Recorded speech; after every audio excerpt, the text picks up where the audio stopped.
Thanks a lot, Helen, for that overly generous introduction, and thanks to the organizers. It's really a pleasure to be here in Roma and to be speaking at this meeting. So I'm going to talk about some really exciting advances in PET imaging, which lead to amazing new opportunities for people who are interested in neuroimaging to study Alzheimer's disease, and I think, as I'll show you in this talk, are really poised to transform how we diagnose and care for patients with this disorder.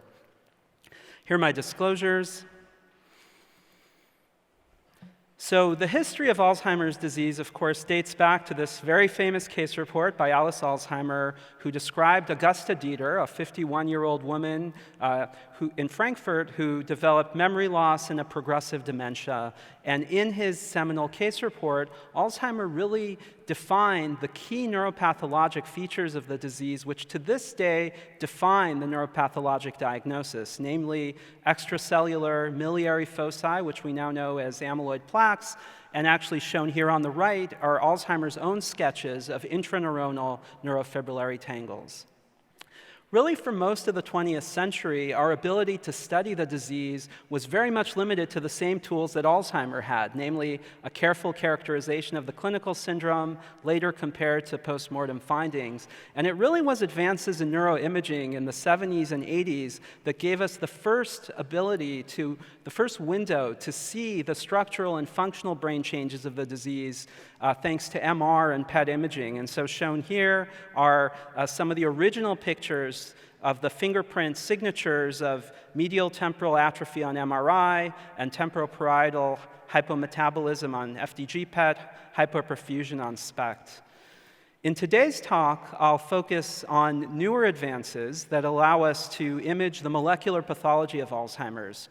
First, the development of PET tracers that can image amyloid plaques, thanks to the pioneering work of Bill Klunk and Chet Mathis at the University of Pittsburgh in the mid-2000s, and then followed about 10 years later by the advent of PET tracers that can now image neurofibrillary tangles. And with this armamentarium, we can image plaques, tangles, neurodegeneration, the key features that Alzheimer described in 1906, but we can do so in living people.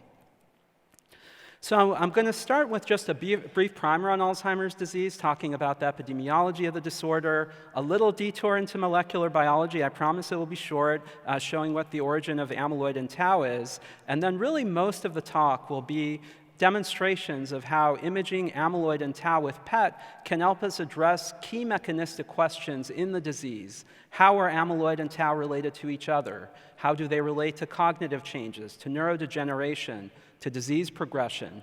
I'll give some examples of how imaging, in particular PET imaging, can be integrated with some basic science observations to address key questions about why amyloid and tau aggregate and how they spread.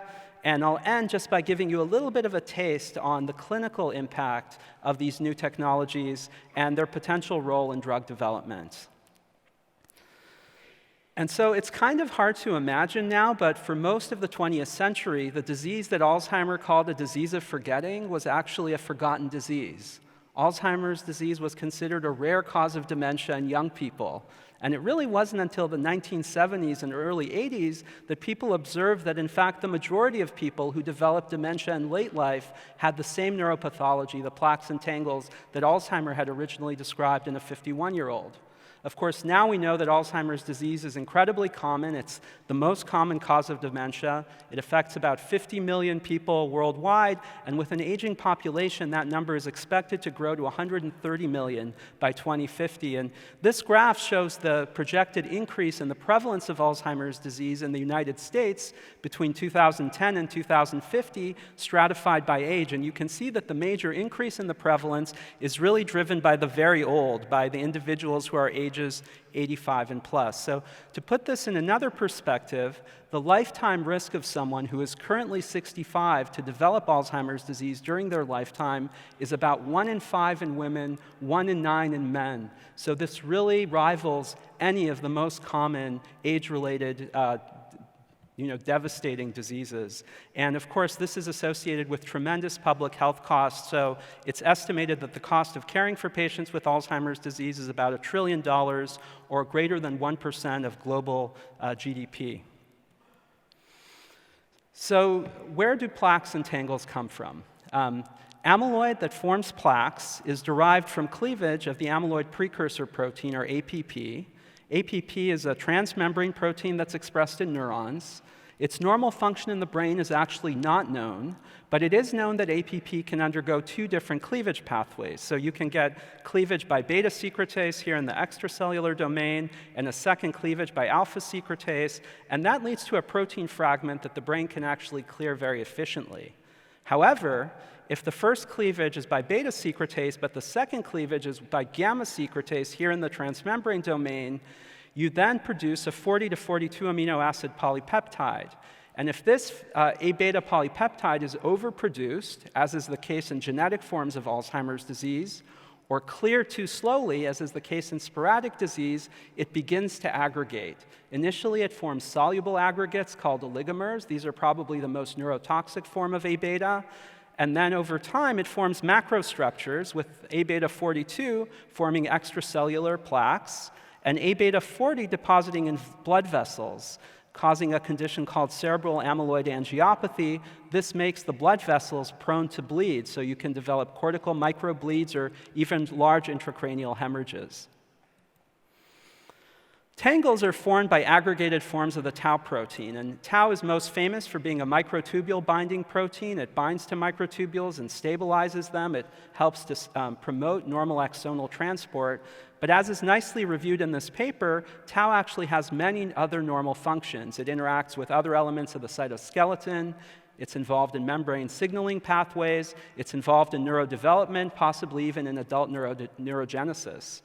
But under pathologic conditions, the tau protein becomes phosphorylated and acetylated.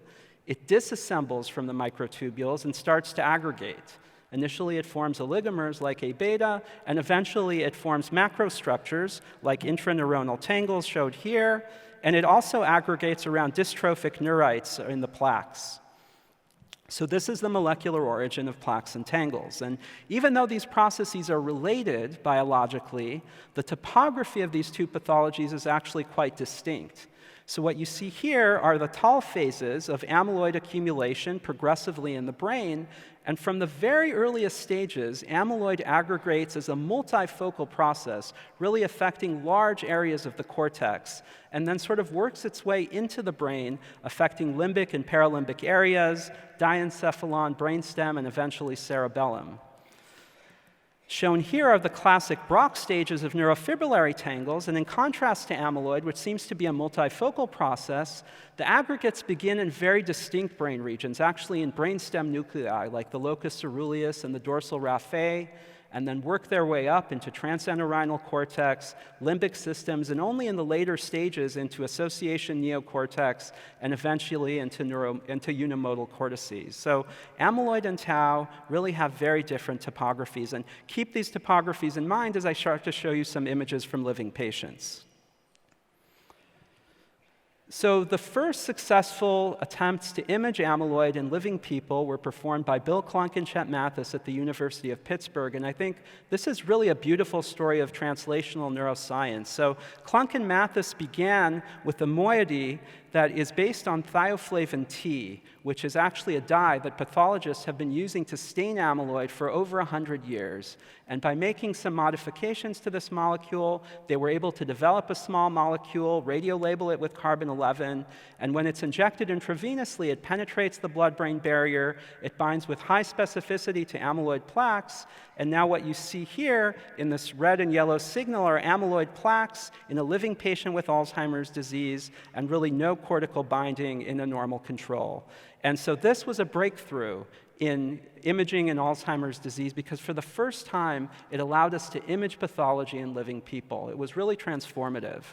However, the use of their compound, Pittsburgh Compound B or PIB, was really limited to research PET centers, and that's because the carbon-11 radioisotope has about a 20-minute half-life. So to perform these experiments, you actually need to have a cyclotron handy. You make this to order, you inject patients, and you immediately scan them, not something that's very scalable even for research. But encouraged by the success of PIB, a number of companies developed amyloid imaging tracers that are labeled with fluorine 18, which has about a 2-hour half-life. This is, in fact, a radioisotope that's used a lot in clinical medicine. And here you can see the chemical structures and examples of negative amyloid PET scans with these different tracers. You can see the binding is really limited to the white matter. This is probably related to the lipophilicity of the compounds. It's not related to amyloid. But here are examples now of positive scans where you can see the binding increasing into the cortex. And so this allowed much more widespread research and even clinical use of these tracers. And in fact, all three of the tracers that I'm showing here have been approved by regulatory agencies in the United States, in Europe, and some Asian countries for clinical use. So they can actually be used for patient care. The approach to developing tau imaging agents was really quite different. This was based on large-scale, high-throughput screening of different libraries against post-mortem Alzheimer's tissue. And what you see here is an experiment of the first successful tau imaging agent. This agent has had several names. It's currently known as fluortaucipir. Originally was called T807 or AV1451. Here you see autoradiography. Can you see my arrow here? Yeah, good, okay. So here you see binding of this tracer to a post-mortem sample of a patient who died of Alzheimer's disease, and you can actually compare and see that the binding of the tracer co-localizes with tau tangles, as demonstrated here with a tau antibody, but not with amyloid plaques, as demonstrated here with an amyloid beta antibody. And in fact, you can see a nice correlation between the autoradiography signal, shown on the y-axis, and the overall immunohistochemistry binding, shown on the x-axis for tau, but no correlation with A-beta. So this tracer is very specific for neurofibrillary tangles. And in recent years, there's really been an explosion. Several families of tau tracers have been developed. In this talk, I'm going to focus mainly on this one, fluortaucipir AV1451. So now I can start to show you some images from living people, really spanning the continuum from normal aging to Alzheimer's dementia. And on the top row, you can see an amyloid PET scan in a cognitively normal individual. You'll recognize this now as a negative scan. The binding is only in the white matter. And even though this person does not have symptoms and does not have amyloid, you can start to see early accumulation of tau in the medial temporal lobe. So sadly, and we've known this from neuropathology, all of us over age 50 start to accumulate some tau in our medial temporal lobe. Now here's another cognitively normal individual, but even though this person has no memory loss, their brain is actually full of amyloid plaques.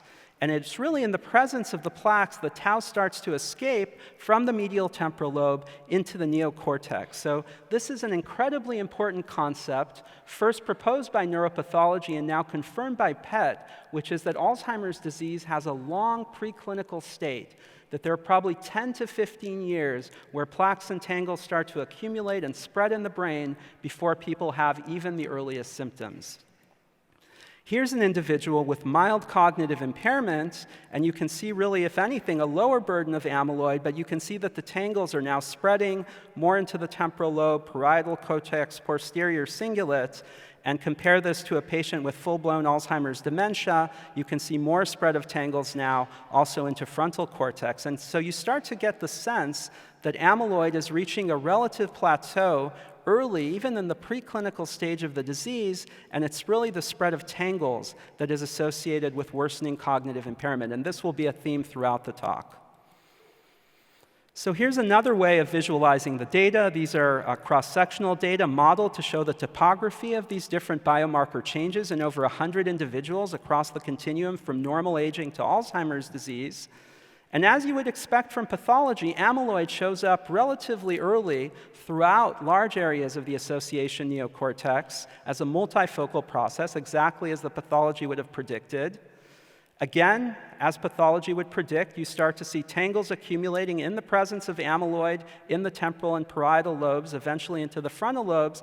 And now you can also see cortical thinning as measured by MRI, and you can see that the topography of gray matter loss really very closely follows the topography of tau accumulation, but is slightly phase delayed, as if the spread of tau is what's driving neurodegeneration.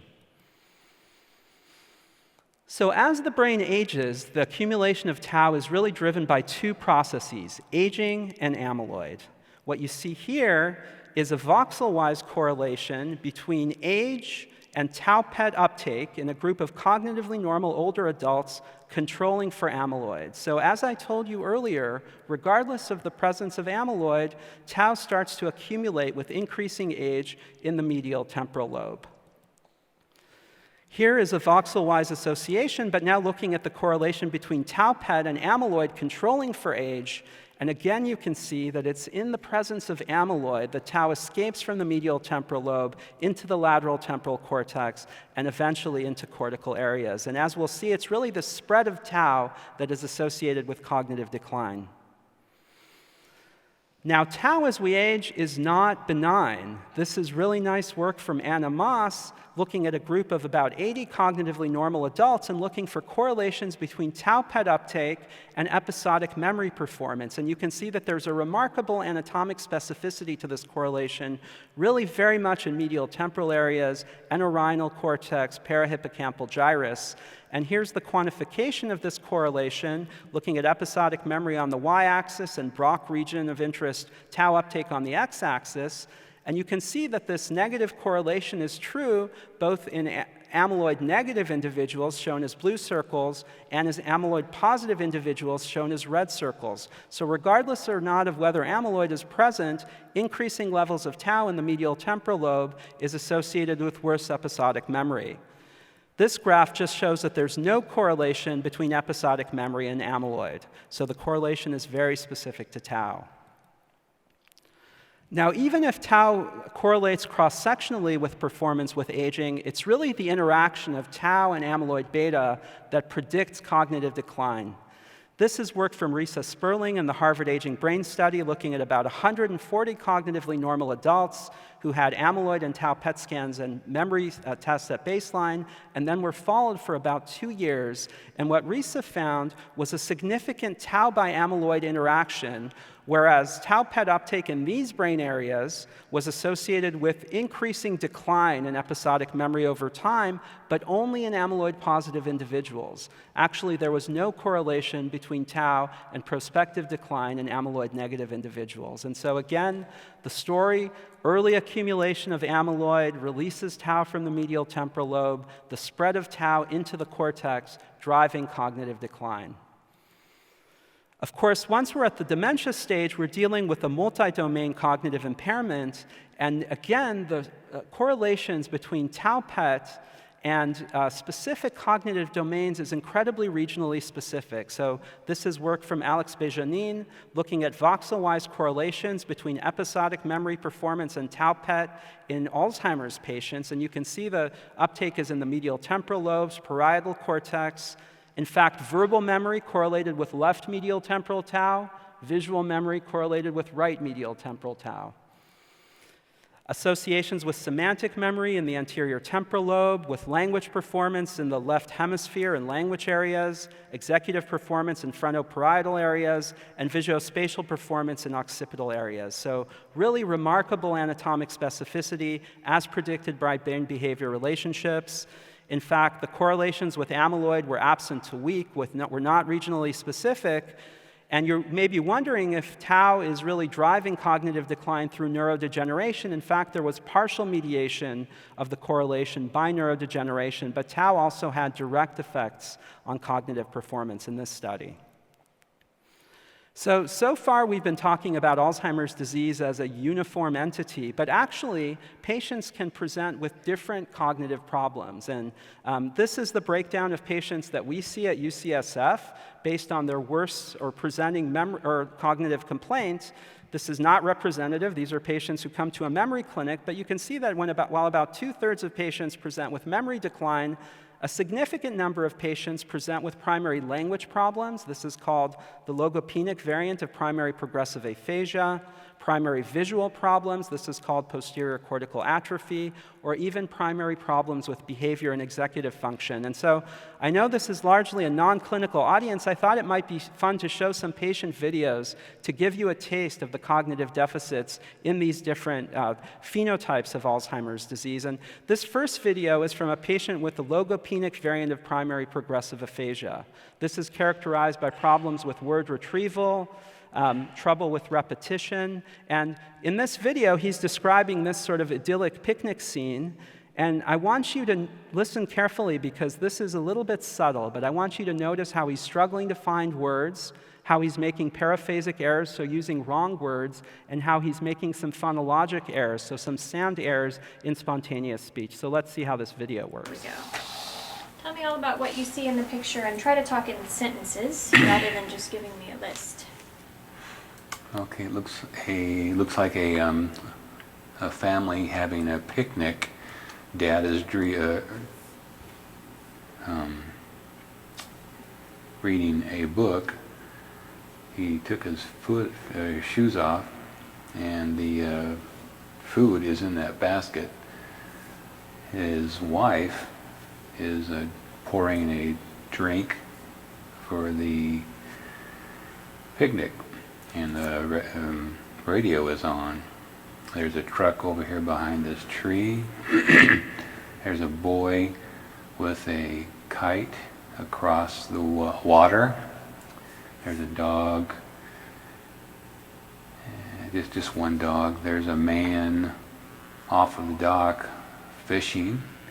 There's a boy playing in the sand. And then there's a, what is that? Oh, a shovel. Mm-hmm. And is that a,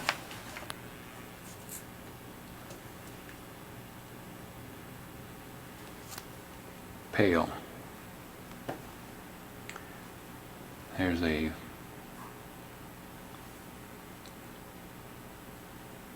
flag on the pole.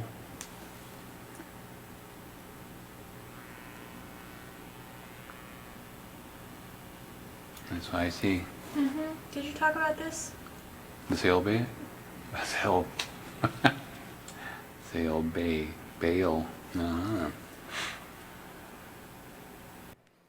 So you can see how this can be fairly subtle. It can be mixed, even by neurologists. Now, the primary problem in this form of progressive aphasia, this flavor of Alzheimer's disease, is actually an auditory working memory. The lesion is primarily in the phonologic loop. And so in this video, the same patient is repeating initially single words and then eventually longer and longer sentences.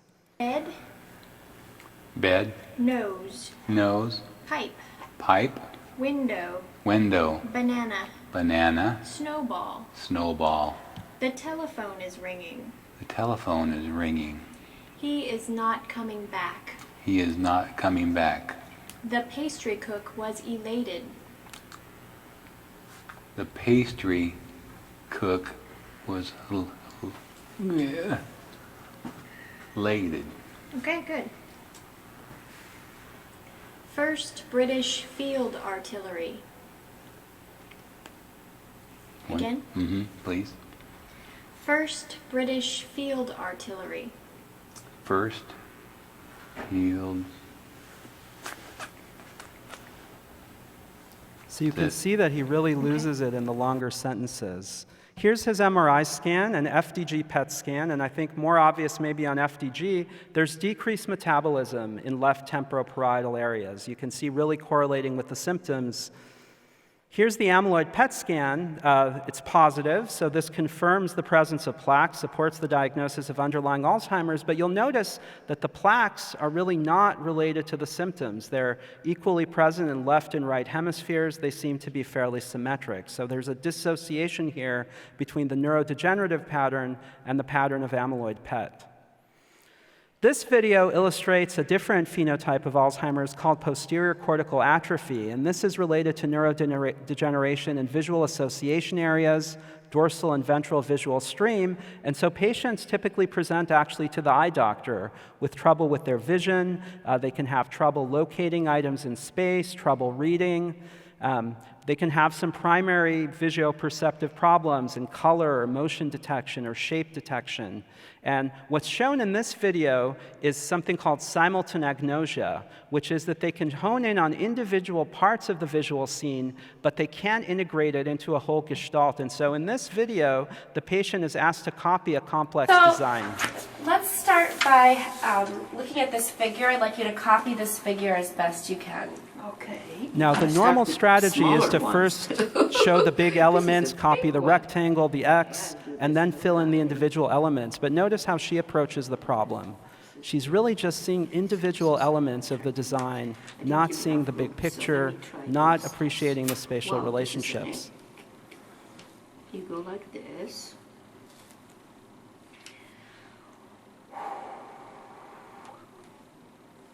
And then there was a circle somewhere. And then Now, she notices it may not be right in a minute. this is a tough one. Where do you, I should do it this way?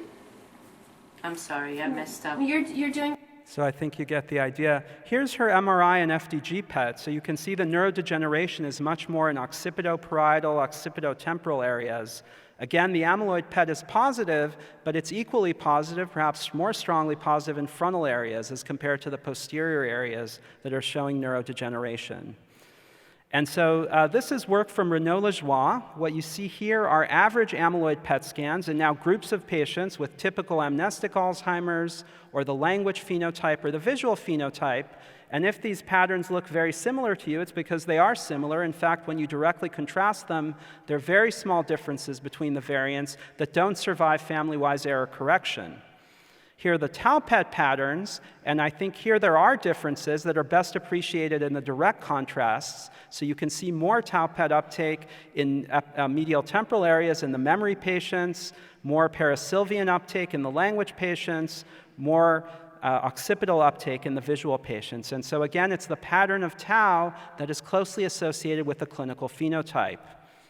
Here's the MRI pattern of atrophy as measured by voxel-based morphometry, and you can see that there's really a strong association with the neurodegenerative pattern as measured with MRI compared to the tau PET pattern, but a dissociation from amyloid. So again, the common theme, tau leading to neurodegeneration, leading to cognitive problems.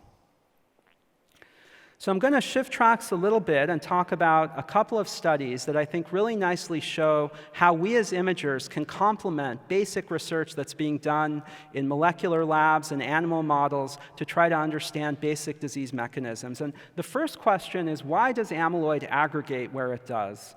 This is classical work done by John Cerrito, then in Dave Holtzman's lab, showing that the release of amyloid beta in an animal model is tightly related to neural activity. So here you see the baseline levels of interstitial fluid A beta, and now with stimulation of the perforant pathway, you can see increases in the overall release of A beta. So the release of A beta is driven by synaptic activity. And really at the same time, Marcus Reichel, Randy Buckner, Mark Gracious, notice that there's a strong association on imaging between the topography of amyloid in Alzheimer's disease and regions of the brain that show high constitutive activity on PET studies or fMRI studies. This was initially postulated as vulnerability of the default mode network, but was later expanded to suggest that amyloid really tends to aggregate in cortical hubs, in areas that are highly interconnected to other areas. And here you see a nice correlation between hubness, if you will, and amyloid deposition. So the degree of connectivity in the normal brain versus amyloid deposition in Alzheimer's disease. And at the same time, this is work from Silvia Villanueva trying to look at regions that show the earliest possible signal of amyloid deposition on PET with aging.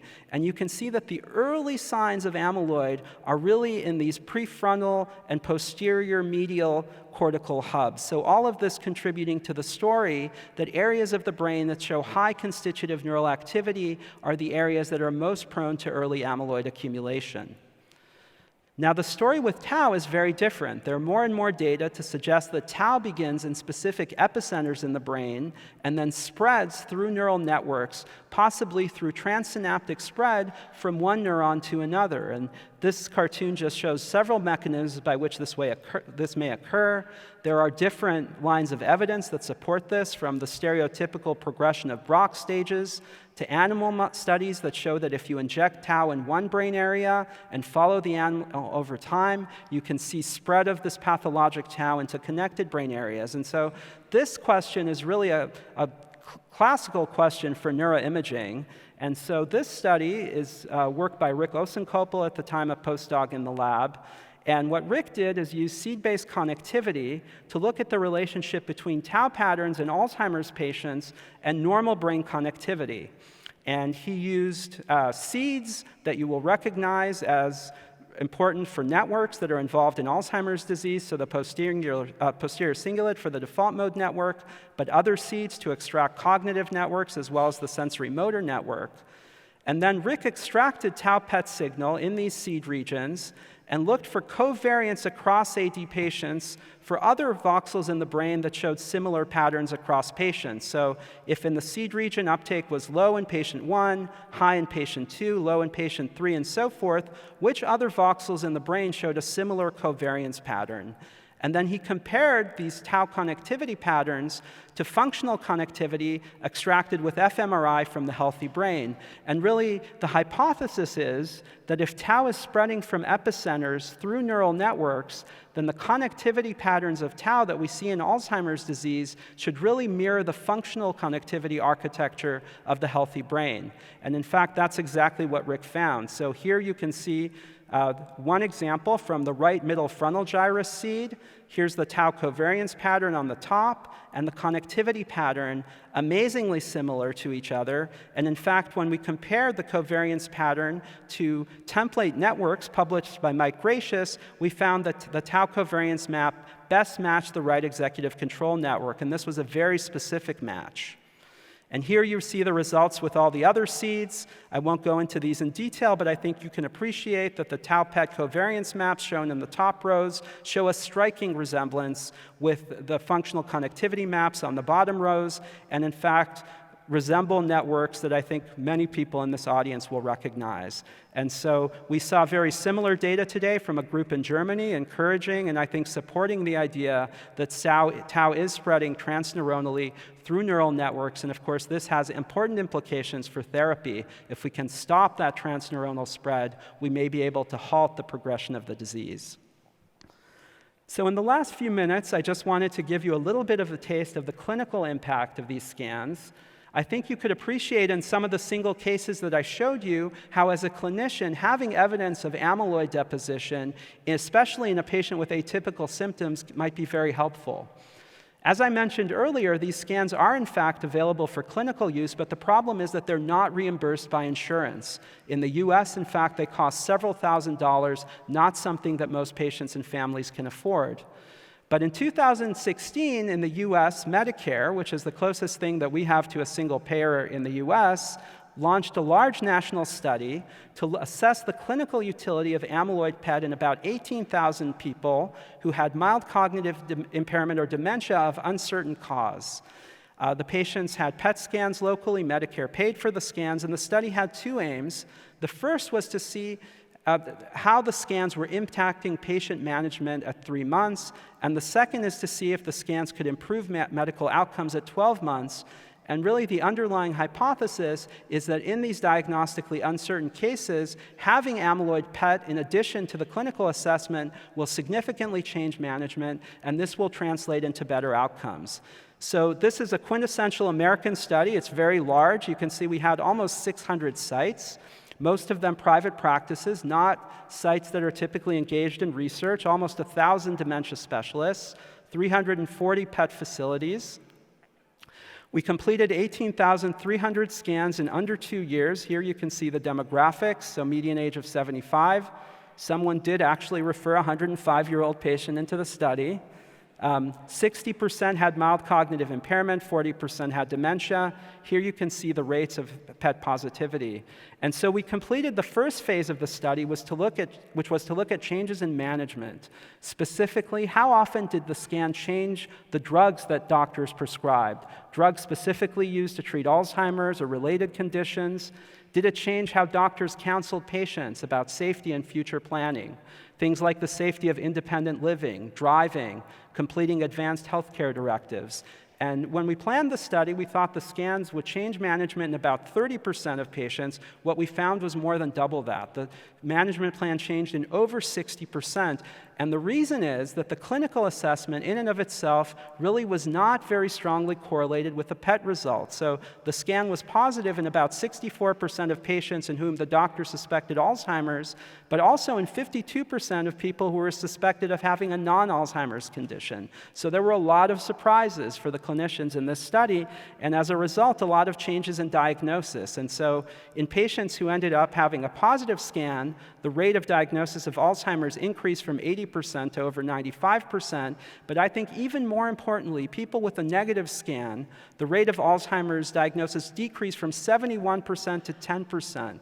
So 71% of the patients who had no evidence of amyloid in their brain would have been diagnosed and treated as if they had Alzheimer's disease if they had no access to the PET scan. And we're continuing to follow these patients to look at medical outcomes, and so stay tuned. Maybe you'll invite me in the future to present those results. Also, the PET imaging for amyloid and tau has had a major impact on clinical trial design, and this is probably actually the biggest contribution of PET scanning to the Alzheimer's field. And this could be a talk in and of itself, but let me just illustrate how having PET imaging can help us have better clinical trials. The first point is that PET scanning allows us to select the right patients for trials. So previously, when a clinical trial was done in Alzheimer's disease, the diagnosis was based on clinical criteria.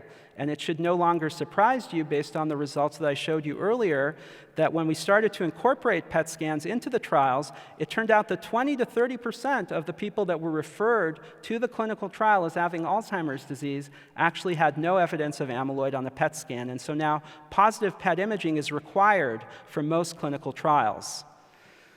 Even more importantly, PET scanning allows us the opportunity for early intervention, so to intervene with treatments in the prodromal or even preclinical state of the disease before people have symptoms, before neurodegeneration has occurred, really at the earliest stage, giving us the highest possible opportunity to succeed with our interventions.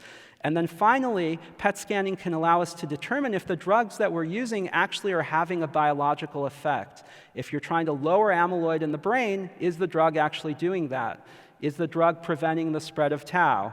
And here's one example. This is of a clinical trial with a drug called aducanumab. Here you can see baseline PET scans, and then PET scans 1 year later for placebo and increasing doses of this monoclonal antibody. And what you can see is that there is a dose-dependent reduction in the amount of amyloid plaques in the brain, with higher doses of drug associated with greater reduction of amyloid.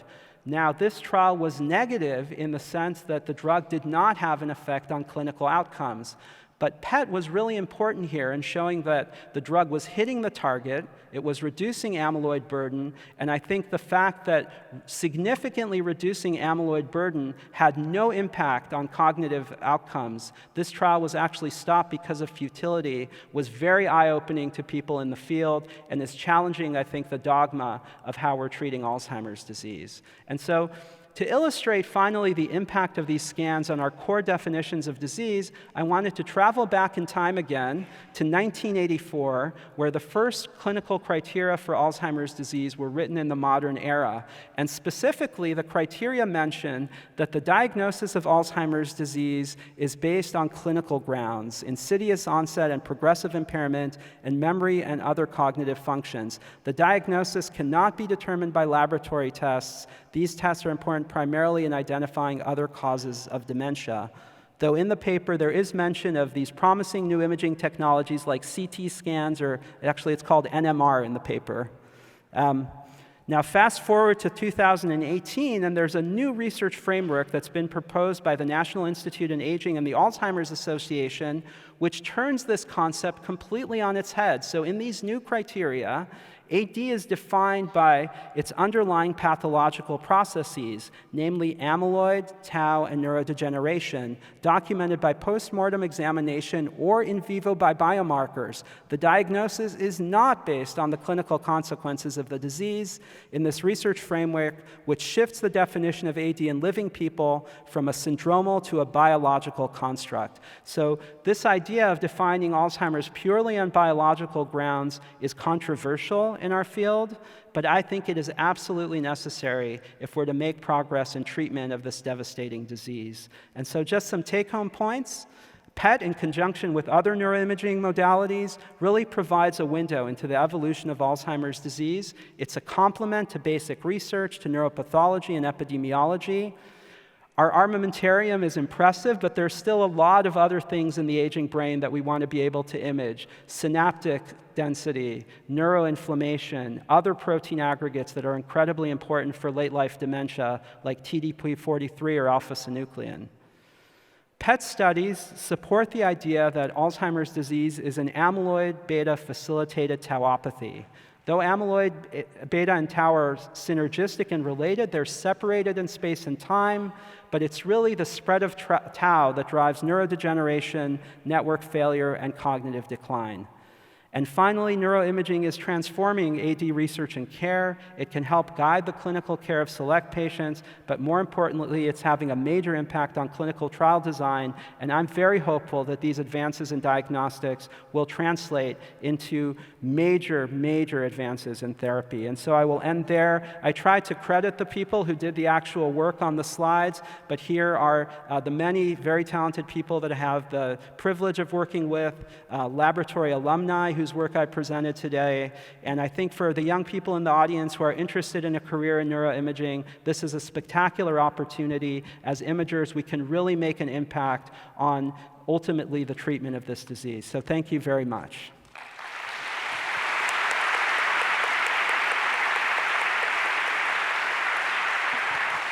What I want to start with is the chair's report.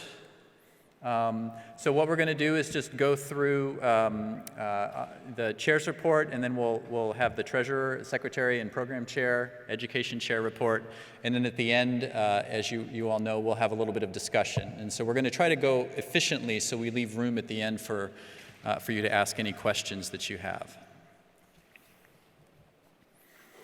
So first, to announce the newly elected council members, the chair-elect is Ina Pius.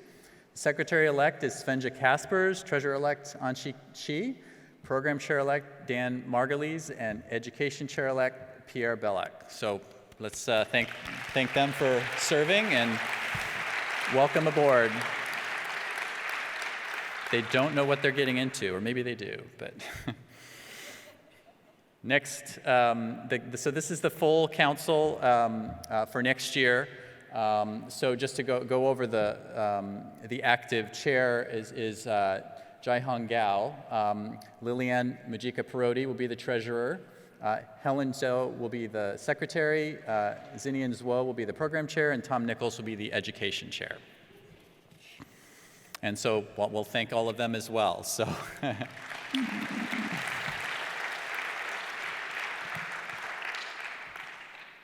Okay, so just to go over the mission of OHBM, basically to advance the understanding of the anatomical and functional organization of the human brain and promote its medical and societal applications. And in doing this, we're basically bringing together researchers that are using various modalities to study the human brain and cutting-edge approaches, including electrophys, preclinical imaging, genetics, et cetera, and also engage in other activities to facilitate communication among scientists and promote education in human brain organization and organization of lots of human brains. In terms of our core strategies, they're basically infrastructure, education, communication, and then a publication platform.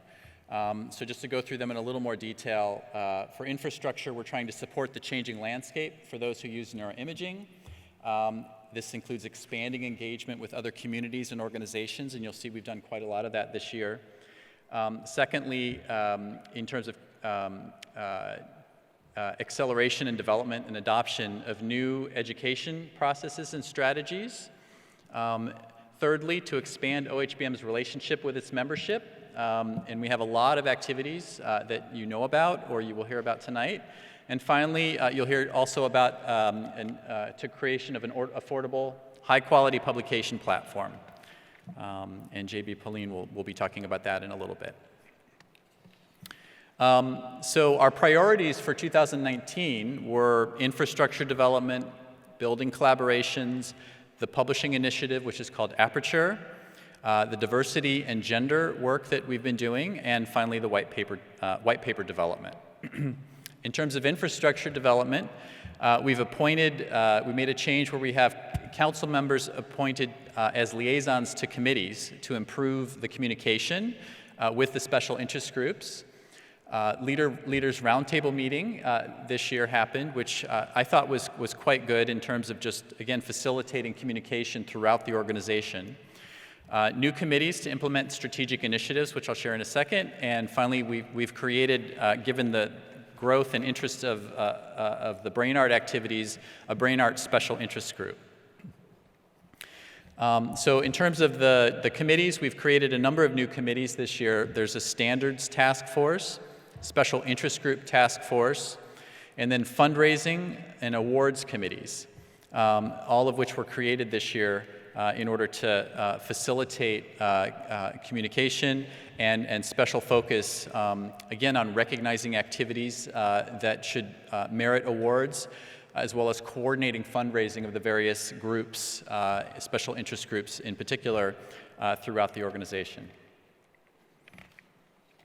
Here you can see, and I keep saying organization, but we are a society now, so. Current OHBM chapters and special interest groups are just listed here. You'll see we've got quite a few, including the Brain Art Interest Group, which was created in November 2018.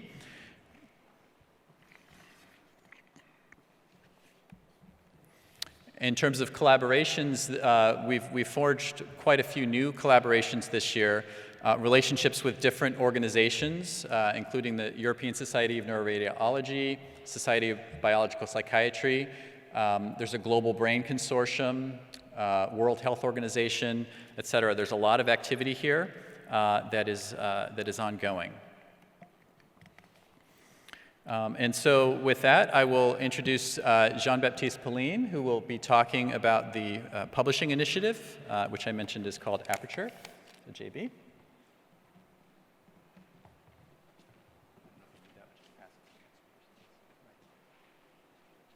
Hi. Thank you, Vince. So I think you just have to recognize how much our activity is shaped by the publishing aspect in research. And I think that's why this project is at the core of this organization. Let me try to move that on. That's a beautiful slide. Right, so I want just to, first of all, to recognize also the help of many, many people. Some of them are actually on this slide. We created for this project 5 working groups for the community engagement, financial sustainability of the project, workflow for publishing, how do we publish, what we publish, first submissions, how do we get going, and platform infrastructure. And we are with the liaisons with Council, especially with the Comcom, and Jessica is the liaison for with the specific liaison for Council, and I'm with the liaison with Topic.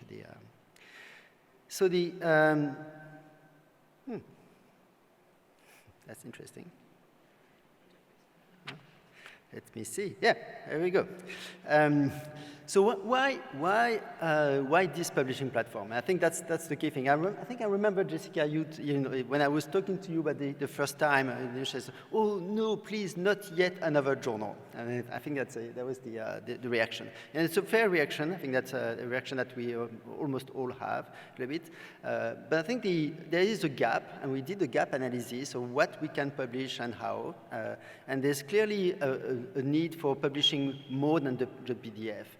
Clearly, we want to publish PDF and article, traditional article, but we want to publish more than that. And publishing reusable objects, research objects that are data sets, software, things like that, that's one of the key things that we're not doing that well yet in our community.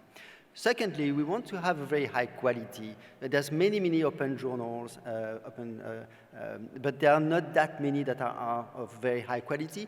So if I publish something which is a bit of a hybrid research object, I want it to have the same sort of recognition by the society or by the research community that's a very high profile in journal. We obviously want it to be open. Hopefully, even the code will be open. Maybe not, but we'll see how that goes.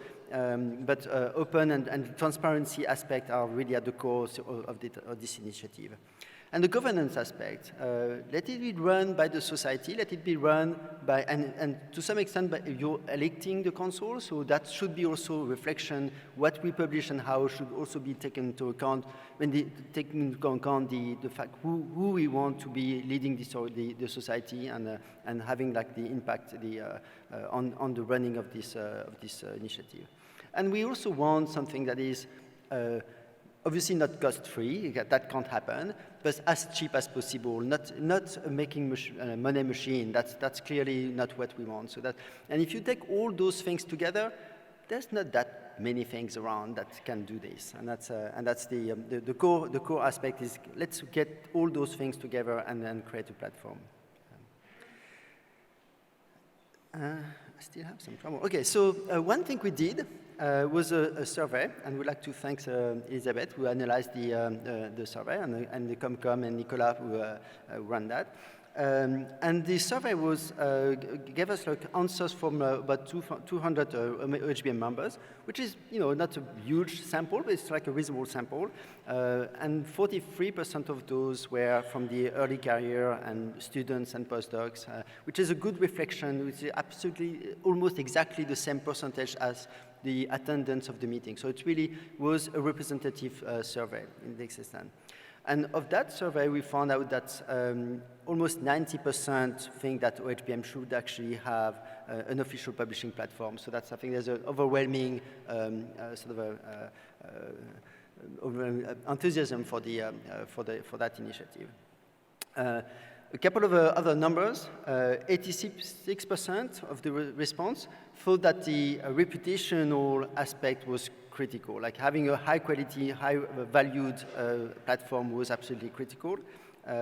And also like 80% thought that if we could publish things that are more than just PDF, code, data, tutorials, Jupyter notebooks, things like that, that was something that would be important. And I want to put a last number that the sustainability aspect and the financial aspect is also critical and hard to evaluate and work with. The 1,000 was about the median of the thing that the number that people would like to have or found reasonable to actually publish something. So that doesn't mean that it's going to be that number because we don't actually know exactly yet the sustainability aspect and how that works. But that's just like reporting what was in the survey. And I think that's all what I have to say. Just and we also thank the council for the support and if you have questions, I think at the end of the session. Thank you.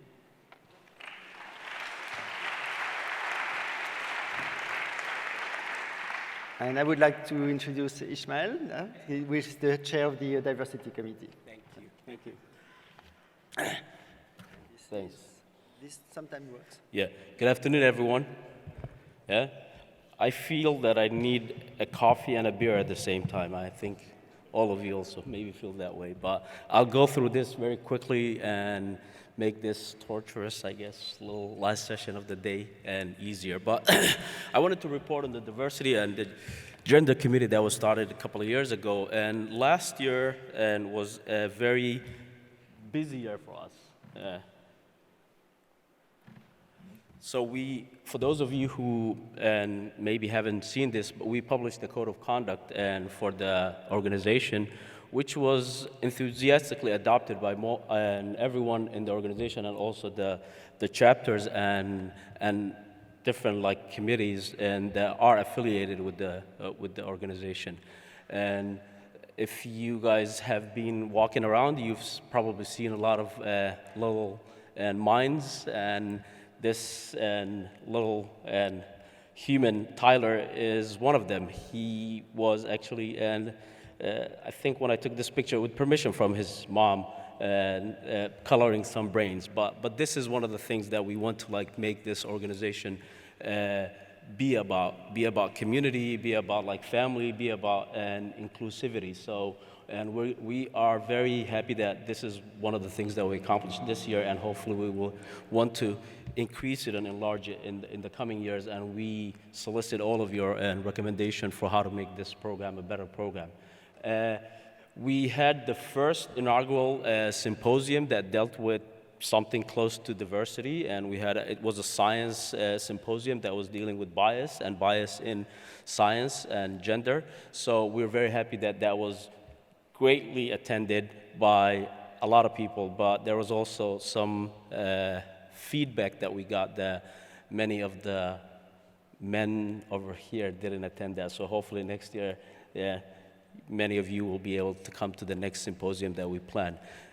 We have blogs that we are working on right now. We want to think about a symposium about this topic and inclusivity in general for 2020.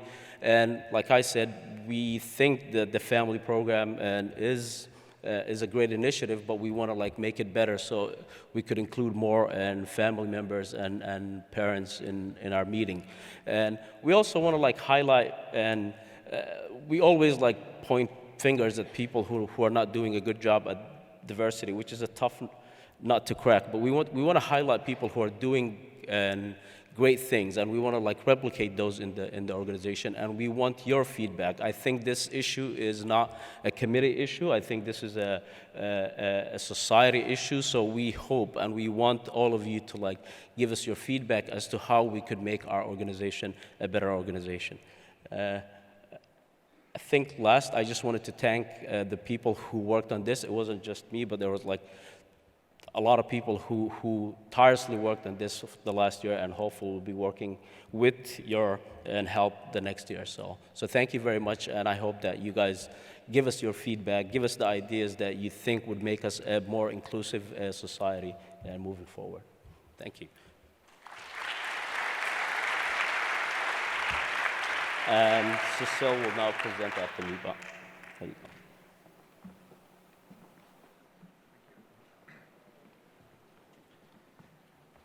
All right. So I will be reporting first on the COBIDAS MEG. Hopefully many of you have seen it already.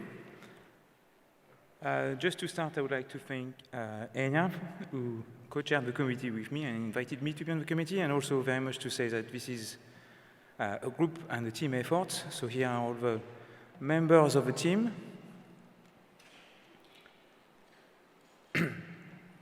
So where are we now?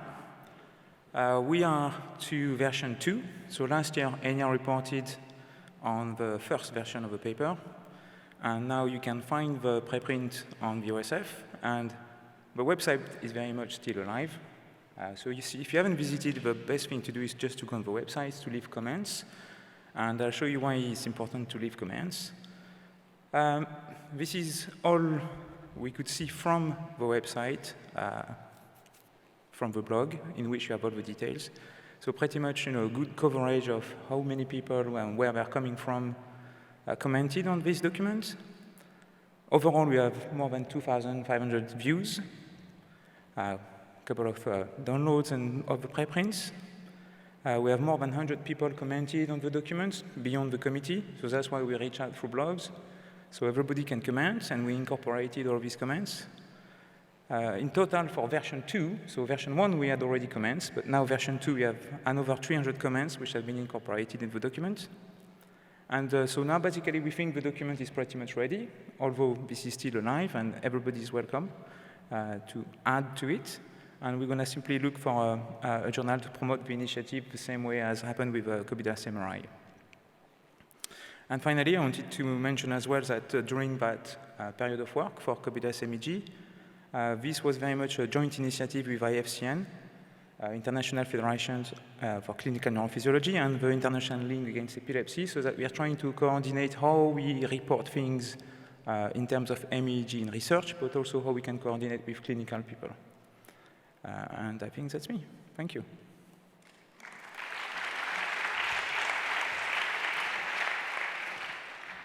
A few words about the next activity, a multimodal white paper. Why a multimodal white paper? If you look around, OHBM is still very much dominated by MRI, but actually, as we have heard before, it was formed to be a platform for all brain mapping methods. And actually, if you look at the techniques as they were represented in the first ever OHBM meeting in Paris, you see that it much more reflected the other techniques. So there was more EEG, MEG, PET than fMRI at that time point. And so basically, to come closer to our mission to represent all methods, the idea of a multimodal white paper was created. The specific goals are to define for each method its specific contributions, the role in the overall concept of neuroimaging, to identify situations that really benefit from simultaneous combinations, such as EEG, fMRI, or TMS, EEG, to review approaches towards data integration, and to also look specifically in some applications and how in these applications, such as in population studies, the methods come together. The co-chair of this is Bernard Mazoyer, and we defined an overall structure that you see here. So we look into the specific techniques at first, we look into integrative approaches, we look then into key areas of applications, and finally also in issues such as data storage linked to other data such as clinical data, genetics, and metabolic data. So we put together a group of people who write the very first version. We are almost there now. So the timeline is that the first version as a Google Doc for the council and the committee will be finished at September this year. Then in November, we are planning to make it available to all of you, like in the MEG-EEG paper, to get all of your feedback. And in a process that is expected to last 4 months, it should be finished in March 2020. I hand over to Jessica, the treasurer.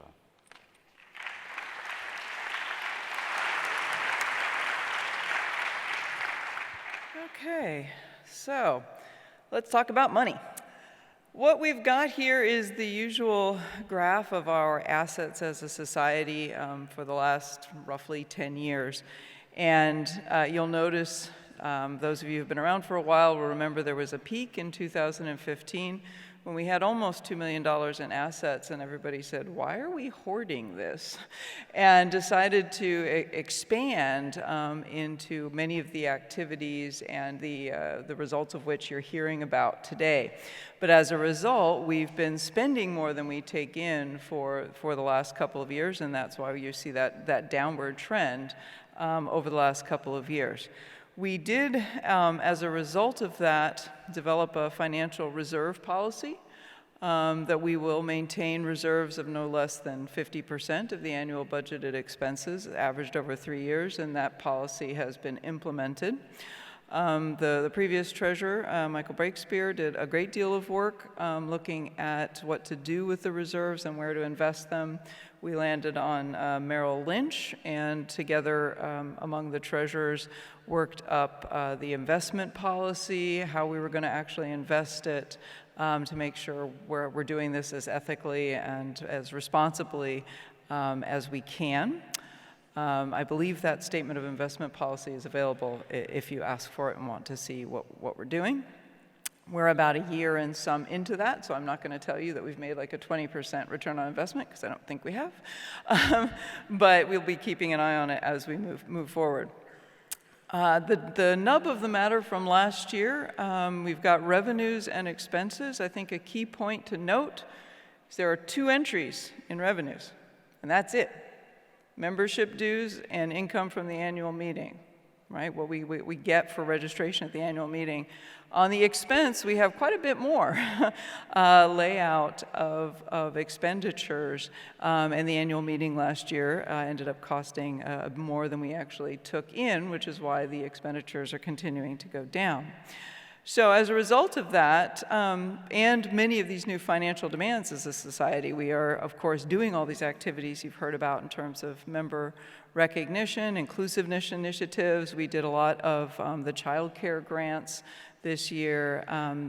We're supporting the on-demand education, of course, and the publishing platform, and all of the infrastructure that is required for the collaborations. There's a great deal of demand being put on the society finances. So we are looking quite strenuously into moving beyond annual meetings and membership dues as sources of income, particularly into the fundraising committee, as we have mentioned already. That was formed and had its first meeting during this meeting in the last week. The webinars and online education and publishing platform are currently being supported. The publishing platform, as JB pointed out, is aiming to become self-supporting and no longer a drain, but will not be considered a source of income in all likelihood unless something changes. But that's I think, basically where we're at with the Treasurer's report, and I'm sure there'll be questions during the question period. So the next up is Shella Kielholz.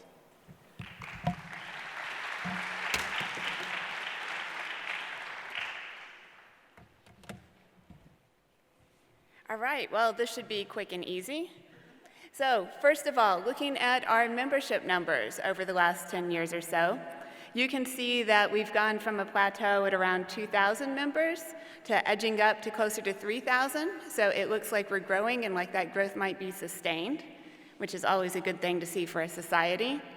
If you break down the composition of our membership, we have a little over half of our members as student members, which I think is really exciting and speaks to both, the importance of the field and the dynamic aspect of the meeting itself. Going in then to details by country, we're showing this year's members in the middle and the membership from the previous years on either side. It's not too surprising. You'll see that most members are from North America or from Europe, with a good chunk from Asia and smaller chunks from other countries. I think it's kind of interesting, if you look at where the meeting was held each year, the percentage of the membership from that area tends to go up. So Europe tends to dominate, and meetings where we're held in Europe, North America for North America, and Asia increases when we go to Asia. So I think that makes sense, of course, but I think it'd also be nice to see more of year-round membership, regardless of whether we're going to be going to the meeting that year. And I think we're going to see that happen as OHBM continues to expand its offerings outside of the annual meeting. So this one is my very favorite. If you break down the data by gender, we have approximately the same number of men and women. And then apparently, by far the majority of us identify as incomplete, which I think is really apt, and I'm going to take that and use that from now on. So now the fun bits. For next year, our meeting is going to be in Montreal, Canada at the end of June. Should be a fantastic time, so put that on your calendars. And if you're a planner, and I hope some of you are, go ahead and mark your calendars for the meeting in Seoul, Korea, which will be in June 2021. So should be a great time. And with that, I'll turn it over to Lucina.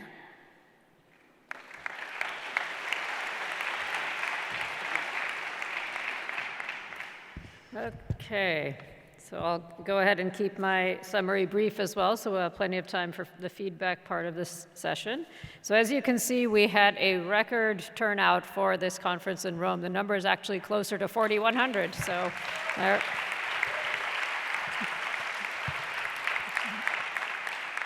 it's a big year, and I know it's crowded, but I say the more the merrier. So you can see also that this year in particular was a lot of attendees from Europe, North America and Asia coming in second. It usually ends up being a lot of people in the area show up for the meeting. And you can see the breakdown, which is really nicely showing how much students have dominated the presence at this meeting and in recent years. So close to 2,000 students are here in Rome, and still a good number of faculty and other members, and just a huge turnout, as you can see, compared to previous years. So I think that's actually good news for us as a society. And you can see again the breakdown of attendance at this year's meeting. It's roughly close to 50-50 males and females. I think that's also reflects a lot of the inclusivity and other initiatives that we've put forth, and just it shows a lot of growth, I think, for us. And this is the last few years. The different years, actually these numbers are a little bit misleading because they're not directly comparable from year to year, but we've always tried to give merit awards and travel awards to students and trainees to offset the cost of attendance at the meeting. And we can discuss more ways to improve supporting student travel. I think that's one of the things I want to look to in the future. Again, we have the abstract summary here with again, record number of 3,600 abstracts, which means a lot of work for everyone involved reviewing those abstracts. So thanks to everyone who was a part of that process. And as usual, the largest number of abstracts come in the category of disorders of the nervous system, imaging methods, modeling, analysis, and methods, as you can see the breakdown by category. These reports will be available if anyone wants to look at them, scrutinize them a little bit more in detail. And I'm going to hand it over to Cameron Craddock for the Education Share report. Thanks.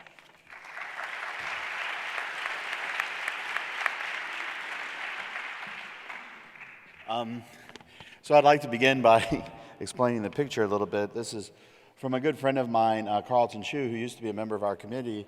And I notice now that Damien Fair is in the background. Is Damien here?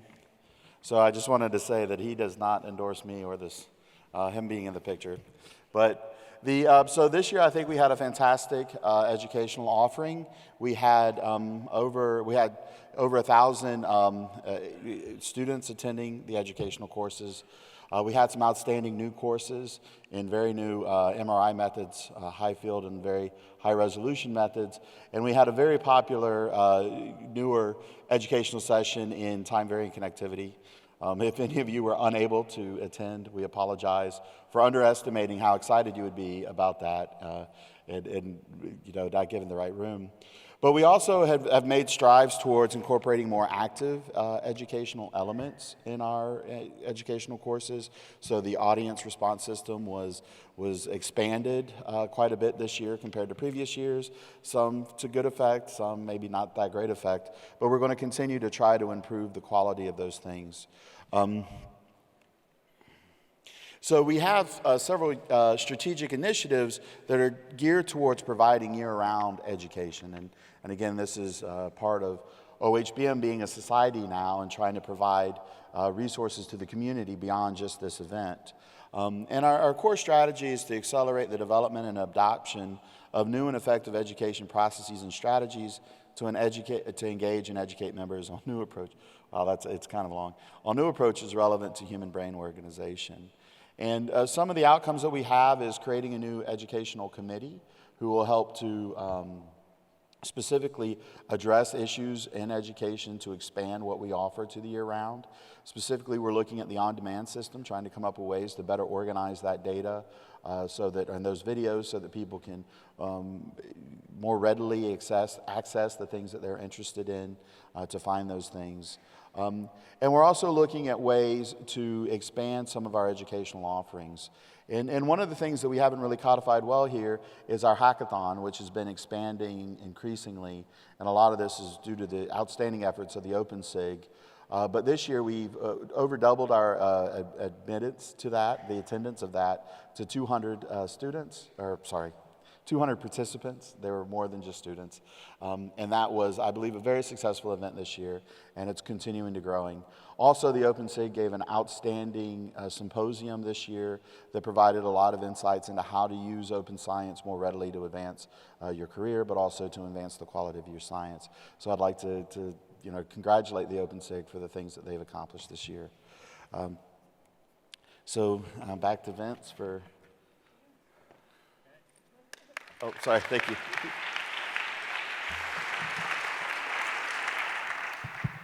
Okay. Well, it's back to all of us. So I don't think we need the clicker. I think we're good to go.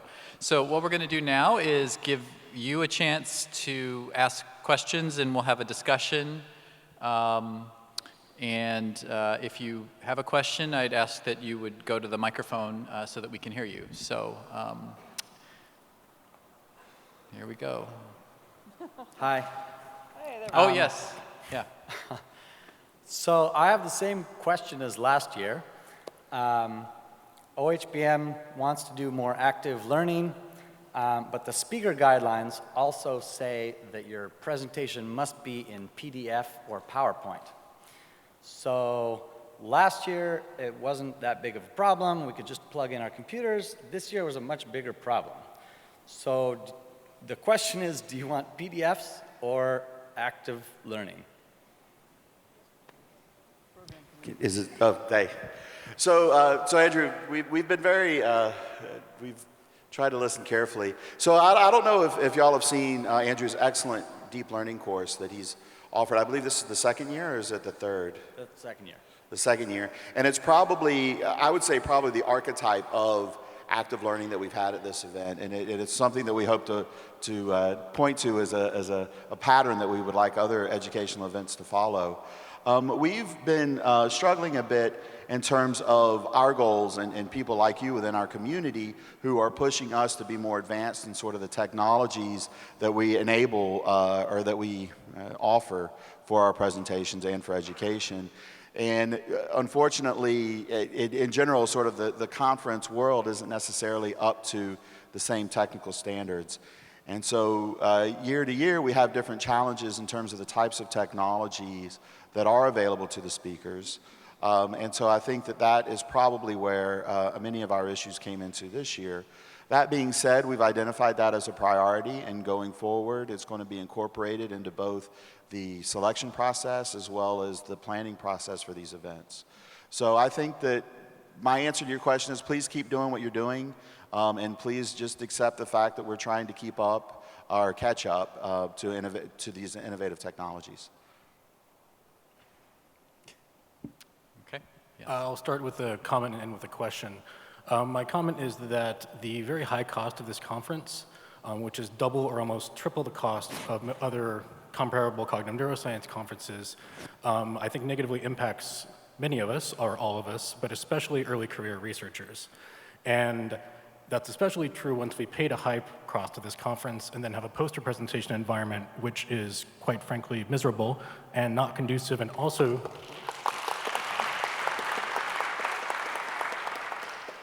that also disadvantages early career researchers and students as well, because that is a primary place where their work is seen. And I know I heard a number of people say they're not even going to the posters this year because the environment was so bad. Add on top of that, we're paying extra money again for educational courses that we can't get into. I would argue that educational courses should not even be an extra fee. And I guess my question I would like to end with is, will controlling costs be a priority of the society?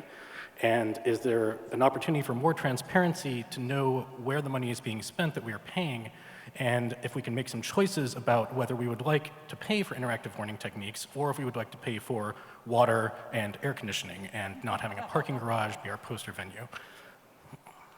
Good questions. Yeah, we knew that one was coming.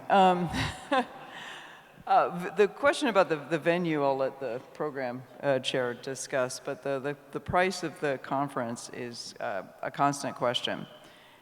And several considerations go into it.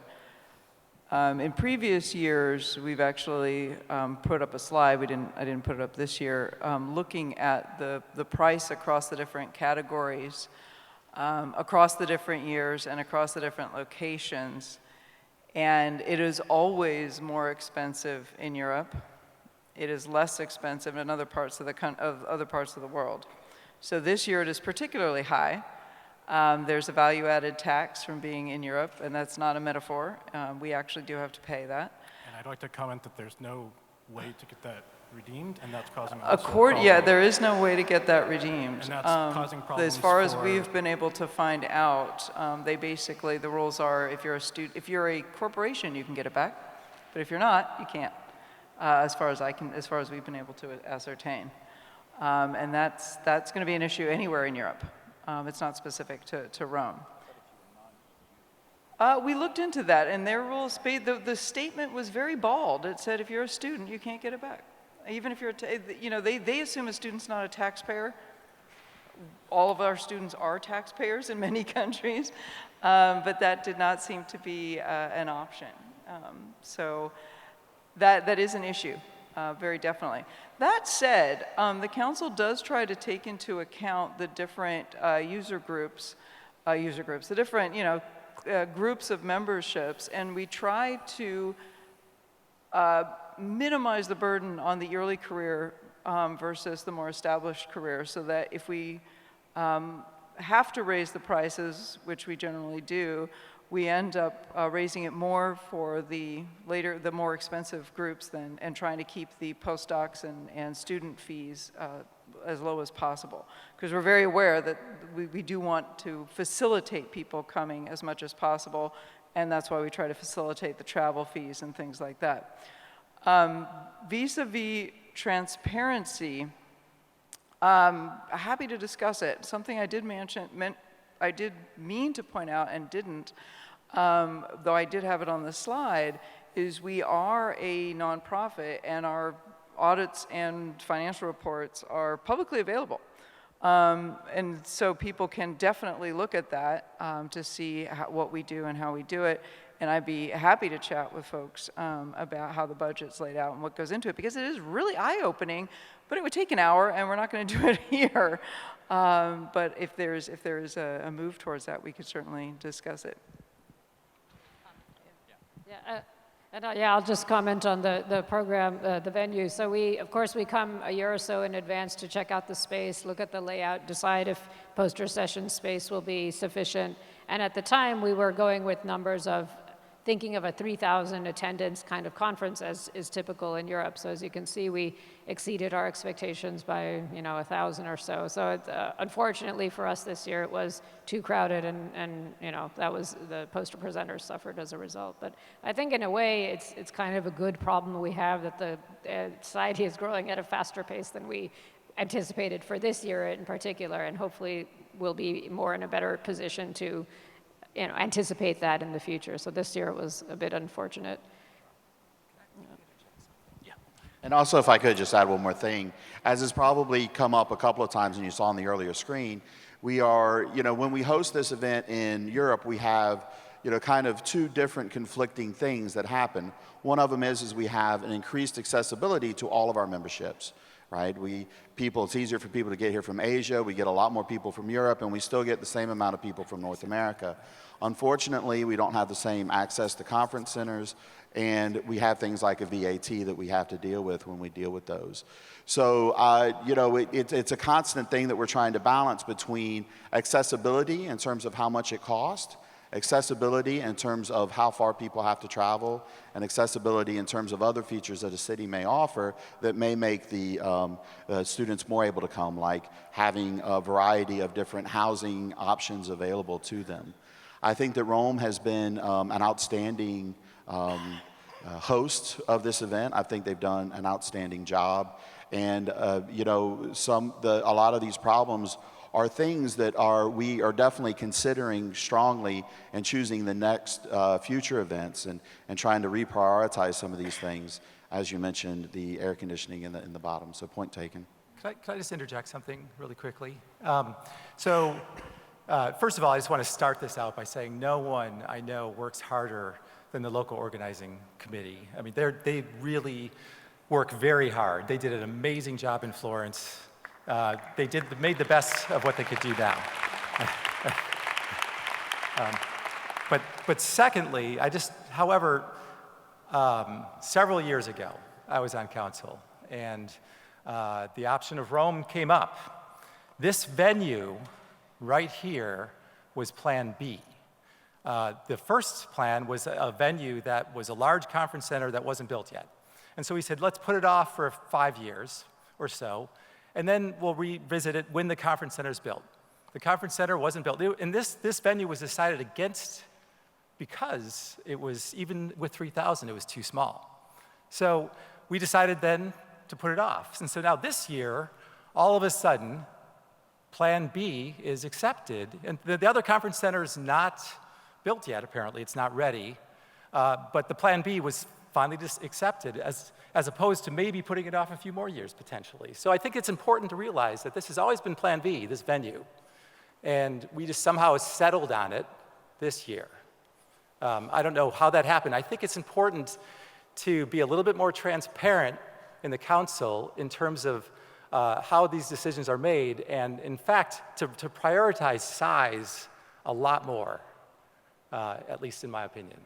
So. The last thing I want to say just extremely quickly is that if you could survey potentially us about how we want our money to be spent, that would be a good idea in terms of the trade-off in cost and what we're getting. Thanks for these points. And Peter, actually, thanks for bringing that up, because I think none of us up here were aware that it was Plan B in the past. There's a little bit of a, we lose information historically. That's why we've now created this scientific advisory board. So maybe we should have communicated with you. Yeah, no, actually, exactly. This is a role for scientific advisory board. And I think, I'm pretty sure L&L knew that this was Plan B 5 years ago. They should have conveyed that to you. Thanks for that point, and we'll keep that in mind. Yep.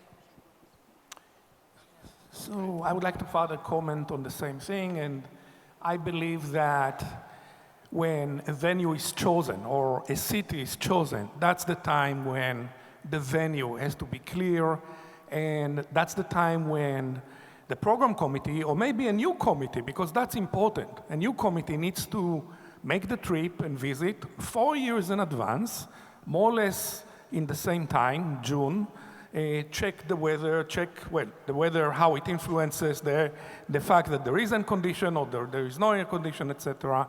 So the posters, of course, were difficult. It wasn't inviting. Educational course, there were 3 educational courses in crowded rooms with no air condition as well.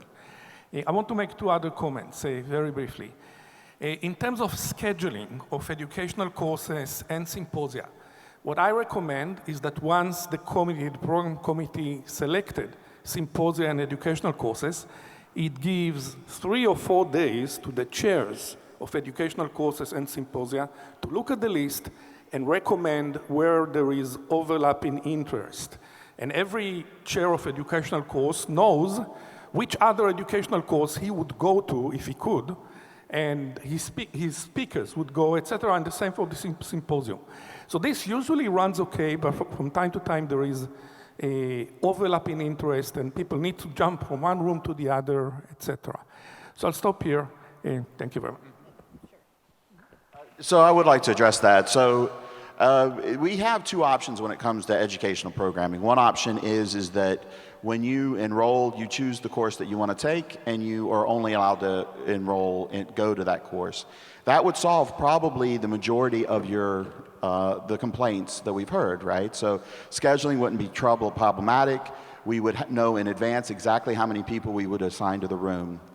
But also, there's an intense backlash to that because none of these educational offerings are comprehensive, and there are people that want to go back and forth. So maybe we should survey the crowd to see whether or not they would want that flexibility versus that static assignment. But we've tried several things in the past when it comes to trying to assess the user or the student's interests, and none of them have worked very well. So for example, if you look at this event, over 25% of the educational course attendees enrolled on the day of the educational courses. So we had no opportunity to find out beforehand what they were interested in. And so we're trying to offer something that allows students flexibility to sample many different things and avoid that sort of static assignment that would avail us things like these things. I'm all for flexibility and jumping from one room to the other. I want to clarify that. With the educational course, my comment is maybe less significant because the only scheduling question is whether it is a half-day course and whether it is scheduled in the morning or in the afternoon in parallel to other courses of interest. It is more relevant to symposia. And as I'm saying, usually it works, but after 18 times that I attended OHBM, I also came out sometimes frustrated. So, and I think, and I didn't ask to have a poll with the students. What I suggest is to have the poll with the chairs of the educational courses and the symposia, because you know, chairs know which other symposia they want to attend, et cetera, et cetera. So to be clear, the poll I was mentioning was polling potential students as to whether they would like to be able to attend only one course or to be able to have the flexibility to attend many courses. Yeah, and that's a nice point that we should communicate amongst the chairs of the symposia as well, so we can think of that for the future. I want to give Joanne an opportunity to speak about the location and the visits that we do to the sites before we choose a venue. Yep, so I'm Joanne, I'm with L&L, but actually it's Global Management Partners now, and we do help secure the venues. The reason that this group up on the stage isn't aware of really how Rome was chosen is because they weren't on the council at that time. We have to select venues at least 3 to 4 years in advance just because of the sheer size of the group and the different meeting needs.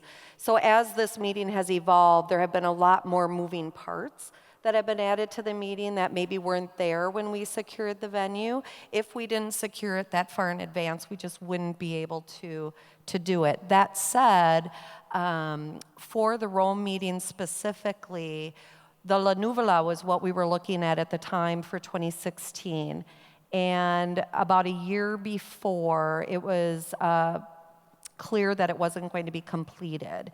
And so the local organizing committee came to us with a second option, but we had not been able to visit it yet. So we just couldn't make a determination. We didn't say it was bad or good, we just didn't know because we didn't take a look at it. And it's very important for us to actually see the venue, because you can look at it on paper, but until you're there, you really don't know. And so at the time when we picked it, it did fit what we were doing. But 4 years later, and with a higher than anticipated, a record, clearly 600 more of you came this year than any other year, it wasn't. So I just want to let you know that it wasn't communicated, because when we presented it, we do as we do any other. Rome was among other choices, and the council selected Rome. And at that time, based on the information that was at hand. So I just wanted to provide that clarification.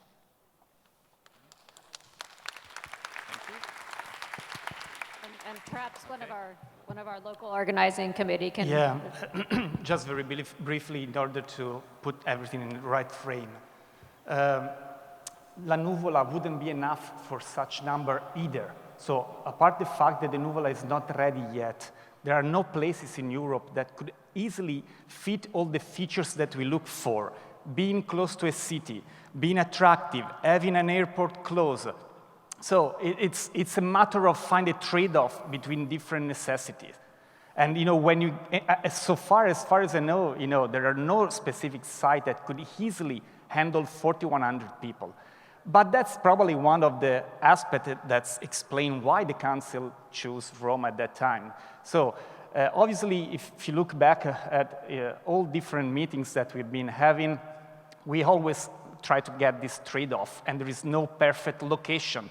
There are typical complaints every year that ranges from coffee, probably not this year, from Wi-Fi access or whatever. So Wi-Fi is the same, for every kind of Congress center that you can hire, when people is analyzing their data, 4,000 people connecting to their server to analyze data, that we need another level of technology to find that. So what I would like to highlight is that both the local PCO and global management people did a great job in trying to, creating overflow rooms for people to listen to talks, and that was done in few hours, cooling down the poster area that was miserable, but I have probably miserable 3,000 people attending there, so it was good for that. I know that it's very difficult to find the right trade-off. That's the only thing. And actually, I just want to reemphasize that you have, all of the local organizing committee has done everything they could, and we really appreciate it. And the fact is,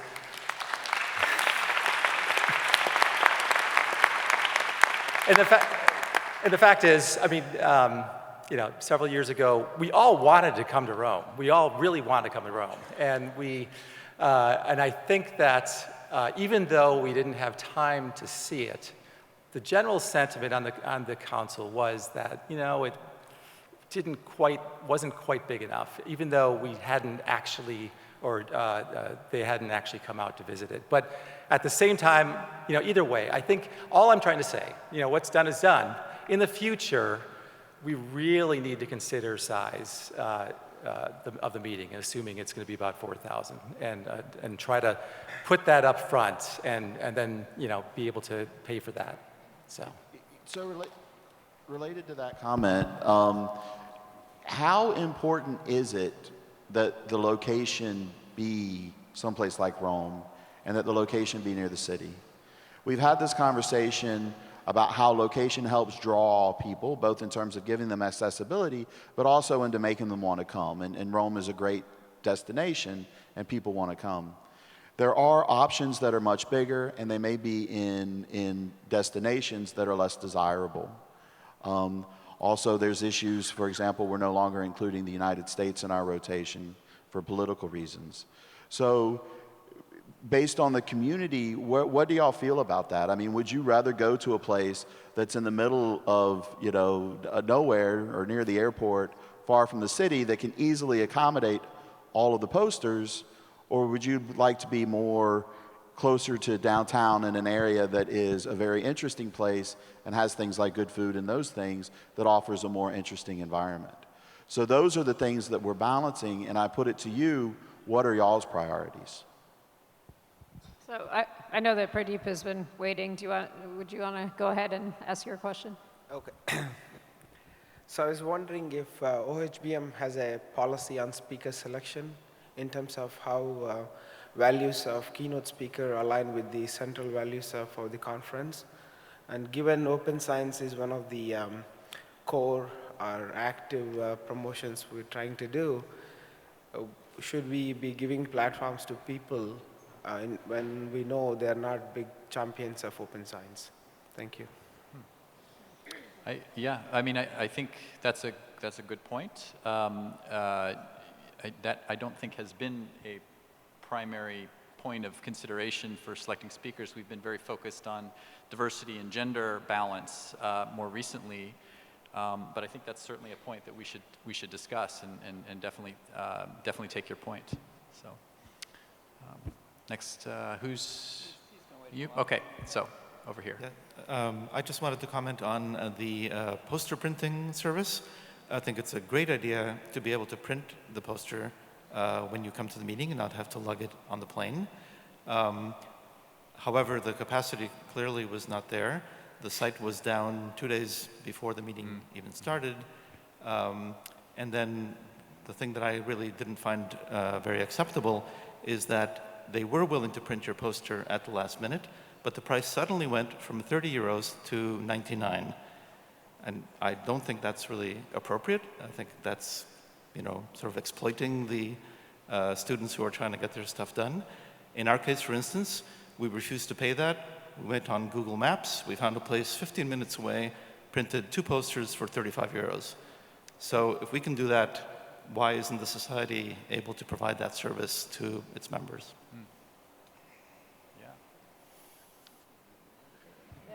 I agree. Do you? So I think, was this the first time we did the poster printing on site? Yeah, I think, in the past we never sort of had that option. So I think that going forward, if we continue to provide it, then we have to, you know, have these backup plans. But I believe we're still working out the kinks. That's when I was, yeah. So, yeah, I'll just really quickly about that, is we don't really, OHBM doesn't do the poster printing. It's the exhibitor setup group that did. And typically we get a lot of people asking us, where can I get a poster printed? So that's what we were told. We do hear what you're saying though, and we will make sure we visit with them. I do know that several people are getting refunds for their posters, and we will definitely be following up on that, because that's not the kind of vendor or the kind of service that we find acceptable either. Thank you. Yeah. Okay, well, let's have you in the back. And then we'll go to you here in the front. So, okay. My two questions are basically repeating what has been said already. I heard very nice questions from a gentleman before me. Unfortunately, I haven't heard very clear answers to them. So the questions are the poster area and the place in the audience for the people who wants to attend the session. So I don't know if it has been mentioned. I know people who could not find the place in the audience to sit and listen to the sessions. So since it's already kind of a discussion about that, so and then there was a question, what would we prefer, the conference near to the city center or the conference with the good facilities? I think this is a question similar to like you come to somebody's place and they ask, do you like to wash your hands with a soap, or do you like sugar in your tea? Either or. So you cannot have both, right? I don't know why. So you say that this is because there are too many people attending the conference, and you say it's as if this is some kind of a natural disaster, so the people just falling down and you have to collect them. I thought that the conference organizers have full control of the number of people who will participate, and like if there is not enough place in this area, you can not accept just abstract, like, okay, there are some elderly postdocs like me who can be skipped easily in favor of a young prominent scientist, and then this way you get a less number of people, but you had a better quality conference. And to finish it, that's just to say, I'm not learned in the polite ways of the North American culture, so when people say that about the difficult condition in the post area, it was really, really hot there. Very difficult to be there and it's not speaking about the science, just to stand there in this post area, especially for the even numbers when the air conditioning doesn't work anymore. So yeah, that's my, I don't know, questions or comments. Yeah. Yeah. No, I agree with you. It was really, really hot, really terrible. So we hear you, and we're aware of it, and we had I think a good discussion this afternoon about size of venue and importance of posters, and that was part of the initial discussion as well. So we're going to do everything we can to ensure that doesn't happen again. So yes, definitely prioritize. If I can add. Yeah, and we don't do, we haven't done refusals or caps of people attending the conference. I think that might be difficult to implement, but yeah. Yeah, I think we don't want to implement a policy where we reject people from the conference.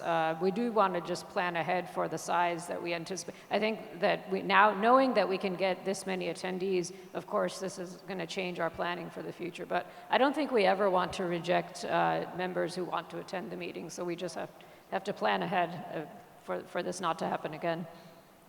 Yeah. In the front here. Yeah, I have a short question and a comment or a suggestion regarding the prices and the cost. So for Montreal, I'm pretty sure that smarter and better people than me thought about it before, but there are a lot of universities in Montreal who are away for the summer. Is that a possibility to maybe contact them and reserve some of the dorms so students can stay in dorms in Montreal and therefore reduce the cost of living in the city, which is quite expensive in the summer? The second question is that I've looked at the graph, which was quite puzzling to me, because the number of students has risen in the last couple of years, and yet the number of stipends and the overall cost of stipends that we've gave up has reduced dramatically, from 176 to 54, I think, 46 this year. 8 stipends out of how much? 1,800 students? That's crazy ratios. Why we dropped so much money?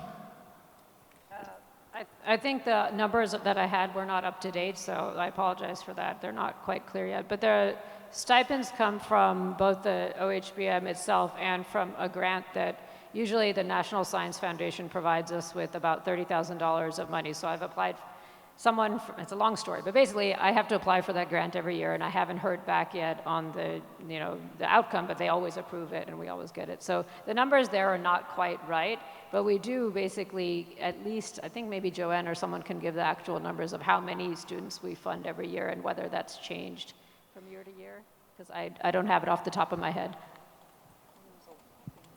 There was something different about Geneva, too. There was one year where, so you notice there was a big spike in one of the years, and council decided at that point that we had a lot of money in reserve, and there was a large spend down, and that was, so this was Michelle Thibault de Chatten, I believe, innovation, was to have a large number of stipends that year in order to do that. But also I'd like for y'all to reflect on where that money for those stipends comes from. So we're very active in applying for grants in order to do that. Lucina has led a very successful initiative to do that. But that's $30,000. That $150,000 comes from our revenues. Our revenues come from the meeting. So we would be taxing people in order to make it, to provide stipends for other people. So this is very complicated for when you're organizing conferences and workshops. On one hand, people argue about the overall cost, and we could reduce that by limiting the number of travel stipends, whereas we could increase the cost on everybody and provide more travel stipends. So it's been a very difficult decision in terms of how to strike that right balance. Sorry. Can you please distinguish between the travel stipends and the travel awards? The travel stipends are from... Oh, you mean the merit awards versus the travel stipends? Yes. Okay, so there's merit awards, which are a different category. There's the travel stipends, I believe, that are for students from low-income countries who wouldn't otherwise be able to attend. They're different things, and we always give a lot of travel stipends to those from from countries who couldn't otherwise attend. We almost always fund a majority of those. So the merit awards are a separate issue. Yeah.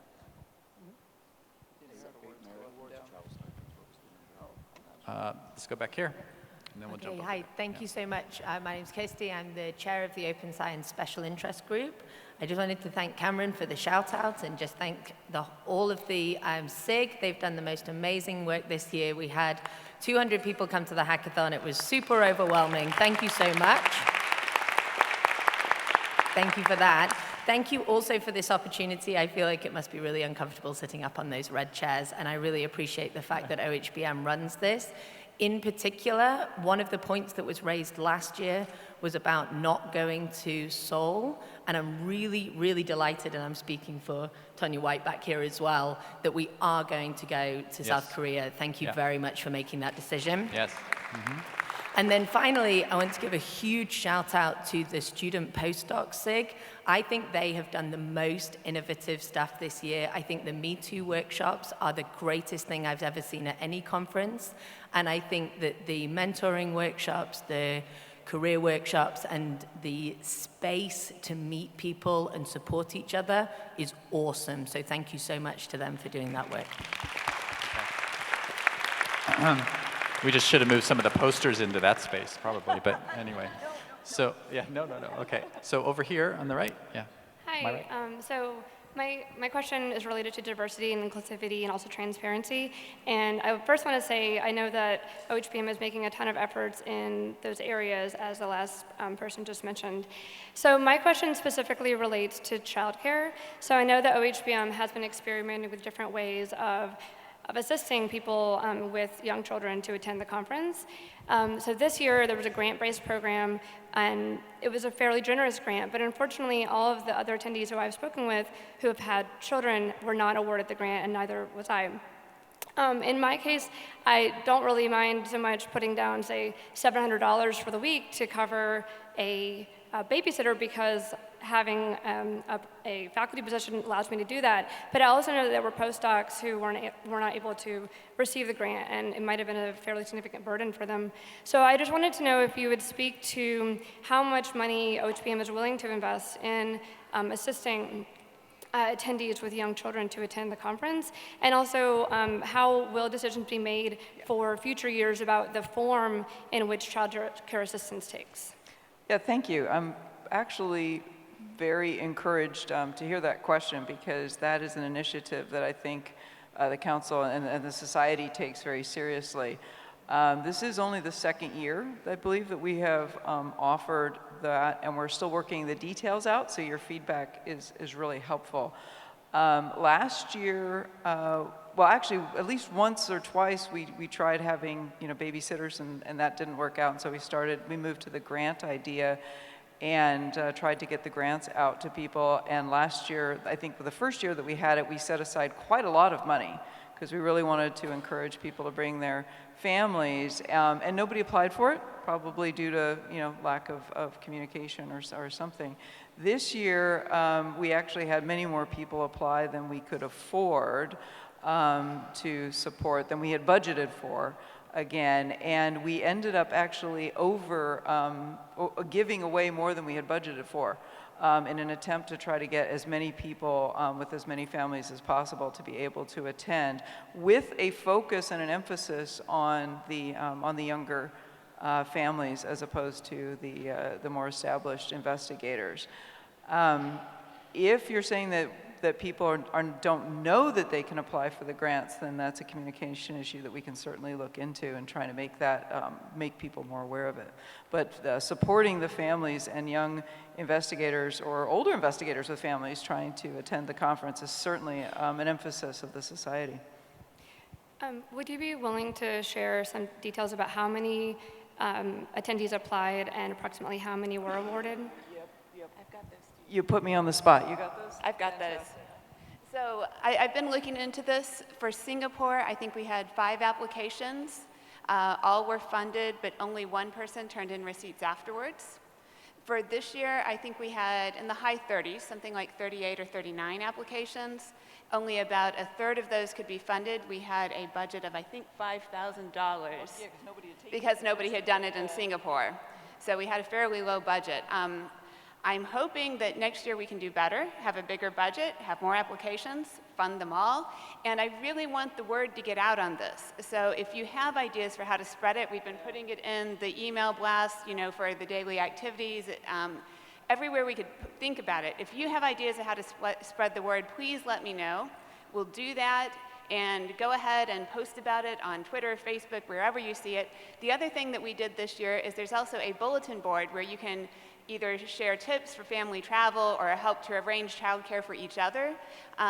It's barely been used at all, and I think a lot of people didn't know about that either. So we have to find a way to better communicate these initiatives, but it's something that we're all very serious about. Thank you. Yeah, right here. My name is Aki Nicolaitis. I'm from the Student Postdoc SIG. I just wanted to say thank you to all of you for being on council and hosting this. I think this is really amazing that we get to have this kind of feedback with everyone, because I think it really does bring the community together. On that topic, I think that there's a lot of questions and topics and issues that you seem to want to hear a lot more feedback from the community on, based on these questions and this back and forth.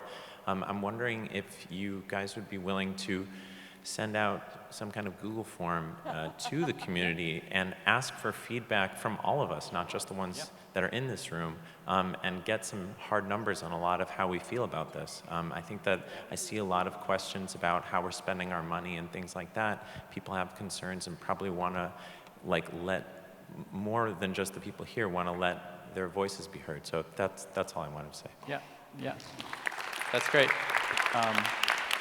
So every year we do offer a feedback mechanism to the community via web-based forms, and so that will also happen this year. So please do enter your feedback. We do look at those and we take them into account going forward. So yeah, definitely we want to hear the feedback. So over here on the right.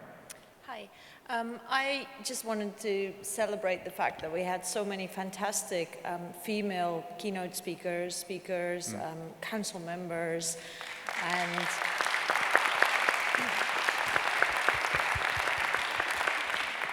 I just think it's something that I want to congratulate you with and congratulate the organization with. I think it's inspiring, and I think OHBM is leading the field in this in science, so it's fantastic. Thank you for that comment. Yeah. Jump back here. I saw during the presentation that you were trying to encourage non-MR techniques, but so far it hasn't really felt that way. And maybe the reason is that, especially for the posters sessions, the choice has been rather unfortunate to put almost all of the non-MR stuff tomorrow, when a lot of people might likely be gone. So it might turn out to be a good thing because it means less sweat. But something to think about maybe in the future, put more highlight on this. It's a good point, yeah. We'll definitely take that into account. So, over here, Andrew. I just want to say that I fully support Amir's point, Amir Shmuel from earlier. I think it's a great idea to share like the tentative schedule with symposia and educational course organizers, because also like both times I've submitted like a schedule, it was changed and the text was changed, and like then there was no link to the course website in the program, which could have been avoided pretty easily. So yeah, we're aware of that, and we're trying to address that. So so some of the links getting stripped off. In fact, these are all great points. We were actually thinking of moving the dates up for notification for especially the educational symposia, so people will be notified earlier, and we're trying to move everything sort of earlier so that these kinks can be worked out well in advance of the meeting. So we're actually changing deadlines as we go. Yeah, sort of a staggered But please remember that when your submission deadlines are moved or earlier next year. Right. Okay, and maybe we'll make this the last question. So, Thank you. I wanted to thank the Diversity and Gender Committee for the excellent symposium. It was really enjoyable. I have noticed that disability is not explicitly listed in the list of items which you honour diversity in, and wondering how quickly you could get that rectified.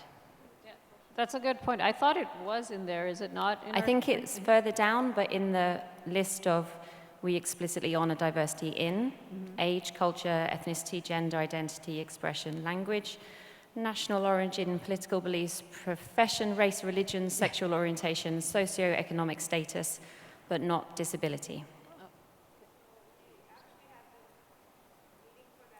People hear me? Okay. So we were discussing that today, and we will do a name change once we have consensus from the committee to be more inclusive. And for Montreal, we have been discussing disability, and we actually tried doing caption this year, but it wasn't working too well. But that's going to be happening for next year. That's great to hear, thank you. I'm also reminded that there are questions on the app thing which have yet to be answered or addressed. Thank you. We don't have our phone. oh, sorry, we okay, we'll look at those later. Sorry about that. All right, well, so with that, I think we will adjourn. Thank you all for the questions, and we'll continue to try to improve the meetings going forward. Thank you very much.